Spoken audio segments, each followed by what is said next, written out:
മുത്തശ്ശി തരീണു? അതെ, ഞാൻ നിങ്ങളുടെ സർവന്റായി നിൽക്കാൻ എന്നതൊന്നുമല്ല. എനിക്ക് എന്റേതായ പ്രൈവസി വേണം.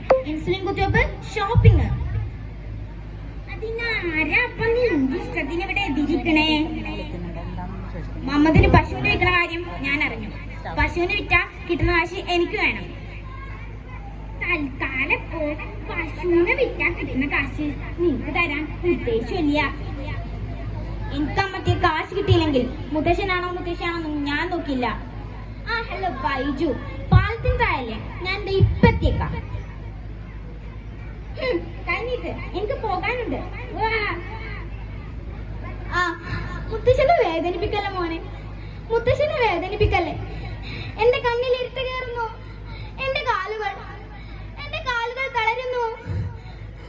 ലക്ഷ്മിയെ ഓടിവാ, ലക്ഷ്മിയെ. എന്താ പറ്റിയേ? ഒന്ന് കണ്ണു തുറന്ന് നോക്കുന്നേ, ഒന്ന് കണ്ണു തുറക്കുന്നേ. മമ്മദേ ഓടിവാ. എന്താ ലക്ഷ്മിയെ പറ്റിയത്? കണ്ണു തുറക്കുന്നില്ല മമ്മദേ.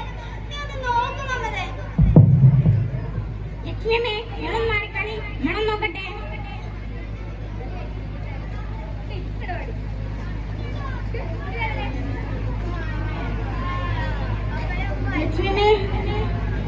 ലക്ഷ്മിയമ്മേ, ഇവിടെ അമ്പൂർശൻ പോയി. ലക്ഷ്മിയമ്മേ, മോനെ ഓടിവാ. മമ്മദേ കൊന്നതാ, ഞാൻ കൊന്നതാ. പണം,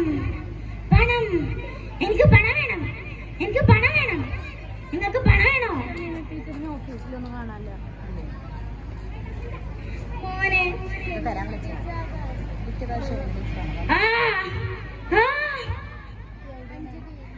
മുത്തശ്ശിയുടെ മാലേന്ന് വിടു മോനെ. മുത്തശ്ശിക്ക് വേദനിക്കണു മോനെ. മുത്തശ്ശിയുടെ മാലേന്ന് വിടു മോനെ. അയ്യോ അമ്മേ.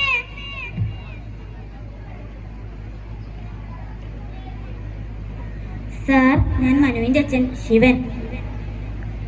മിസ്റ്റർ ശിവൻ, വലിയ പണം അയച്ചു കൊടുക്കുമ്പോൾ താങ്കൾ അത് എന്തിനാണെന്ന് ചോദിച്ചില്ല. നോക്കൂ, താങ്കളുടെ മകന്റെ ഗുരുതരമായ അവസ്ഥ. വലിയ പണം അയച്ചു കൊടുക്കുമ്പോൾ നമ്മൾ മുതിർന്നവരായവരും വലിയവരായവരും അതെന്തിനാണെന്ന് ചോദിക്കണം. നിങ്ങളുടെ മകൻ വലിയൊരു മയക്കുമരുന്ന് റാങ്കിലെ കണ്ണിയാണ്. മയക്കുമരുന്ന് റാങ്കിൽ ഉൾപ്പെടാൻ സിറ്റി എന്നോ വില്ലേജ് എന്നോ യാതൊരു വ്യത്യാസവുമില്ല. UP സ്കൂളിലെ പിഞ്ചു കുഞ്ഞുങ്ങളെ പോലും അവരിതിനായി ഉപയോഗിക്കുന്നുണ്ട്. കേരളമാകെ വ്യാപീകരിച്ചുകൊണ്ടിരിക്കുന്ന ഈ മയക്കുമരുന്ന് റാങ്കിനെ തടയാൻ ഞങ്ങൾ പോലീസുകാർ ഒറ്റയ്ക്ക് വിചാരിച്ചാൽ ഒരിക്കലും സാധിക്കില്ല.